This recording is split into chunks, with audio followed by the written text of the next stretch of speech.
everyone. We're from Group 2. Today here we are with our podcast called The Five Guys Podcast. Where we'll be discussing the issues and topics of today's world, right guys? Yes. Okay, yes sir. So in today's episode, we have our title called Kicked Out Before Kickoff, Travel Restrictions and the World Cup. Right. But before we start, let's introduce ourselves first. First, my name is Rico Mendel Harja, and joining me with today is my friends. You guys can introduce yourself, starting with... I'm Eugene, and just Eugene. You can call me Eugene or just Jin. And my name is Dimas Dono Jaksono, or you can call me Will or Dimas. Okay, my name is Sofia, and you can call me Fian. Okay. My name is Raihan Nabil, and you guys can call me Nabil. Okay, let's just get right into it, shall we? Yes! Okay, so the World Cup 2026 that is currently happening in the US right now, and I've heard a lot about it. Like Cape Verde being this underdog of a country that is actually a pretty small country, but they are actually winning but not also losing either. And then there's the golden boy country of Spain, which is currently likely wise is going to win this World Cup, or maybe even Argentina, or maybe even France, who knows. But the thing that caught my eye the most is the US having this restriction for a lot of countries that can't even go to the US. Yeah. And it's not about the restriction too, and it's more than oh no, this ticket is way too expensive type of thing. Yes, and it's like other countries like literally being banned from the US itself, and also a lot of countries can't even go to the US itself because of that specific restriction. Yes, it's absurd, right? Like banning a bunch of countries for even participating in the World Cup. This is the World Cup, guys. Like this is the It's World massive. Cup. Yes, Yeah. yes. A place that opens globally for 4 years. That is true. Yeah, it's really absurd for me. Like, what were they thinking banning those countries? Like, when the reasons itself aren't clear enough. That's a good point. Okay, I'm gonna be completely honest. I'm not really of a football guy myself, though I do follow their news and such. So I mostly know about their stuff, but I do know someone who follows it truly, and that would be And that would Nabil. be yes, sir. So for me, this is such a huge problem because, as you already mentioned it before, this particular event is only every 4 years. So some countries even wait for 10 to 15 years just to qualify. That's And yeah, so when your team finally makes it to the World Cup, you should be met with a happy announcement. But instead, you get this where your fans and even your own team can't even play at the stadium level at all. yeah. Yeah, it's heartbreaking, right? Yeah. Like, Right. imagine waiting for someone who you want to marry just to see them get along with somebody else.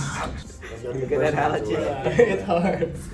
Yeah, that's gonna be a personal thing to a lot of people. But I do agree. Imagine you've been waiting for this long, you still got slapped by a bad sign. Oh my God. That sucks. That sucks. Yeah, I just felt bad to the people who already booked a flight just for the sole reason of watching the World Cup. But yeah, instead that ban. Yeah, that's actually a good point. People do actually spend a lot of money. Like they do spend thousands or even millions of dollars just to buy this ticket, but they can't even go to watch their players play. Yeah, and they already get the visa too, but like they got rejected by no real reason at all.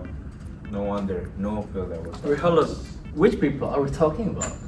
Mostly people from the Middle East and Africa and also some parts of Latin America, because countries that unironically, like a lot of them actually qualified for the World Cup, and yeah, they can actually play at all. Wait, hold on. This is very new to me. So the team that is literally playing on the World Cup, their fans can't even play it, and their fans can't even watch the World Cup. Yeah, pretty much like that. Dude. How doesn't any make sense at all? Like the teams that gonna play cannot even support them directly. I'm honestly wondering the same too. Did the US even think when they made that restrictions? Yeah. Well, obviously not, because if they actually cared about the players and the fans, they would have thought about this restriction and how it would impact the event itself. Okay, this is actually very interesting for me. I want to know more about it. Which teams are we talking about? I'm pretty sure it's Iran. Iran? Yeah, because you obviously know what's going on with the war lately, right? Ah, right, the war Yeah, stuff, right? yeah, between America and Iran. Ah, right, that Right. makes sense. Yeah, I heard their fans got fully banned. Even staff Really? members Yeah, got that's fully denied by visas revoked by the FIFA themselves. Really? Yeah. Yeah, that's worse than Ivory Coast and Senegal, who's only partially banned, right? Ah, right. The word partially for me is kind of loose because they're only allowed in if they're already a U.S. citizen, so technically they're still banned. All right. Wow, the biggest middle finger ever given, I guess. Bro, not even a middle finger, it's a full rejection letter. Right, to the right. fans. So I wanna ask, like I know that these countries, like the fan or the supporter of this country is really huge, right? Yes. Like what happens to them now? Like are the US really okay with this? Honestly, it's not just them. It's Algeria, Senegal, and Haiti. These are some passionate football countries, so their fans are the one who make the stadium alive. Yes. Yes. Well, I mean, if you cut out the huge section of the global fan base, the tournament itself is gonna change, right? Like the energy is going to be different or diminished. Yeah. Yeah, and it's funny, like they call this World Cup, but I feel like America is having a hard time at the World Cup because you see what's going on the campus right there, right? Yeah. Yeah, I feel like the country is on a total edge because of these protests. Oh, and you, all. you mean the student movements? Right, Oh. right. It's crazy. Like the media and the campus is a total chaos right there. It feels like the government cannot deal with their own people, let alone hosting a whole global party event. Yeah, it's super irony.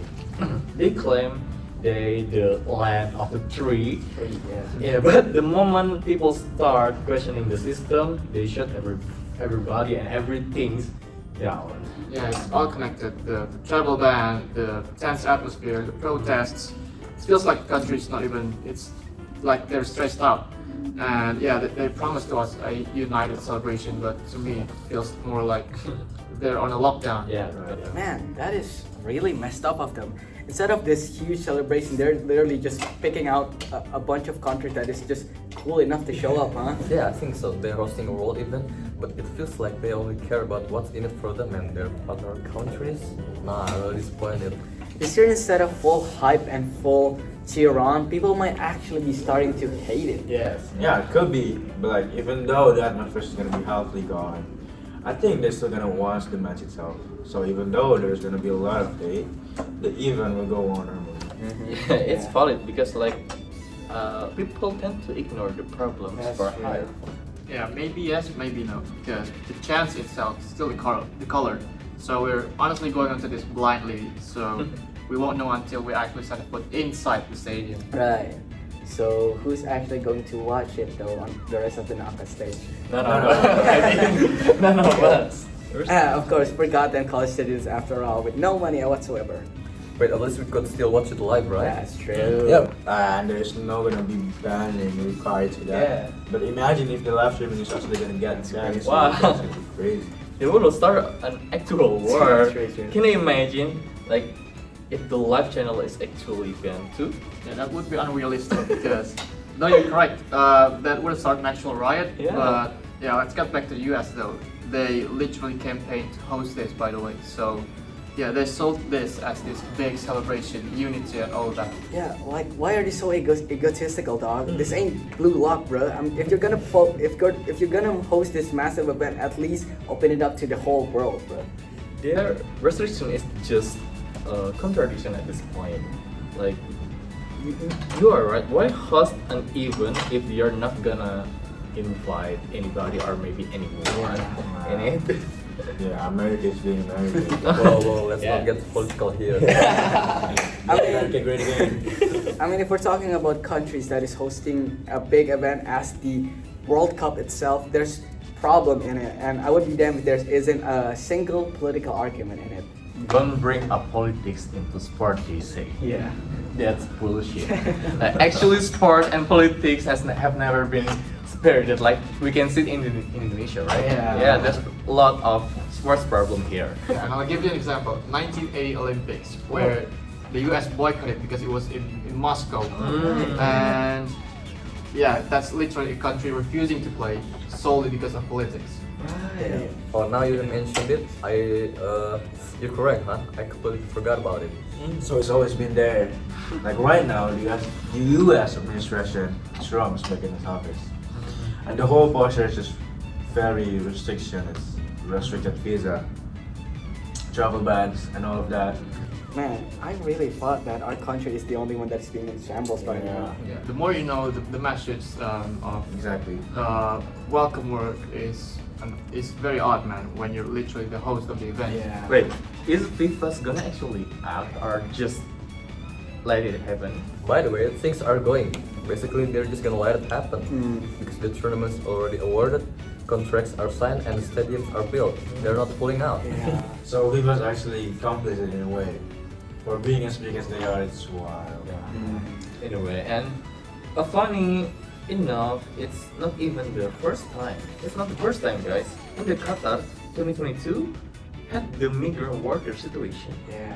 Saudi Arabia is getting 2034 World Cup again. So yeah, that's really unfair for other countries. Didn't know you know sports like that too. Yeah. I don't know my sources. Wait, hold on. Saudi Arabia's getting one too? Yeah, and that's a whole other episode that we can talk about. Right. So the pattern that FIFA keeps implementing is that they pick complicated hosts every single time, and they act like it's confusing to them when it actually gets complicated. Yeah, mind controls, man. It controls every part of the It all goes back to money, stuff. Yeah, damn right it is. Okay, but real talk though. What do you guys think should actually happen? Like, should there even be a fix, or should there be a solution to all of this? Like, what do you guys think? I think FIFA just needs to actually enforce their own standard because they have so many rules in the paper, but yeah, there are no consequences, so it means nothing. Also, binding guarantees or promises that they can do UUD and not just we'll try. Yeah, exactly like Ude. If a host country can promise that every fan that has a ticket can enter, they shouldn't be eligible to enter the country. So, yeah, they should face consequences if they don't allow the fans to enter the country. Like, who even qualifies to be a host at this scale? Getting the money, the infrastructure. Where do you even find the kind of host that is that pure to be a host in this massive event that is full of benefits and chances? Yeah, the fact that most of the countries that have that, they actually have their own personal issues, so that's a whole other category. Right? Right, so what? The World Cup just never happened. That can be it. Football is this massive sport. It should be hosted. No matter. I agree. I feel like these things will need to be happening no matter what the circumstances are. But with bigger power, you need a bigger negotiation upward. Yeah. Make a legal condition, not a suggestion. Yeah. We're just essentially asking FIFA to finally grow a backbone for once. But that's the thing. To grow a backbone is asking a lot from FIFA. Yeah, that's true. Well, anyways, football guy, any final words to end it off then? Yeah, so good, man. Of course, I was still watching the World Cup's a World Cup, so yeah, it's a once-in-a-lifetime experience, and even if you're watching from a tiny TV. But again, of course, it would feel a bit different since half of the fans are gone. Yeah. But knowing how massive this sport is, I don't think it will budge the popularity count because I just love football no matter how many problems it has. Man, that's deep. Alright, so that's going to be it for our episode for today. We honestly didn't really solve anything, but I think it's just worth saying out loud and to get our opinions across the world so that they know. And I think it's pretty valuable. Who knows, maybe an executive from FIFA might hear a word from us. Absolutely not. Yeah, way to bring the atmosphere, man. Well, whatever it is, football is for everyone, but right now it isn't. Yeah, hopefully something changes before July, but we'll see. Just let people watch football, man. So true, that's really all on it. I've been dying to watch it, so I've already stocked a lot of Super Co and coffee for my I'm doing the same, man. Time will tell, no? Alright, that's it for today. Thank you so much for watching and listening to the Five Guys podcast on our episode called that's kicked out before kickoff restrictions and the World Cup. Leave a comment down below about your thoughts on this problem and what should we discuss next. Yeah, I'm glad to have of you guys course. on for today. Yeah, thank you. Until next time, see you See you later. later.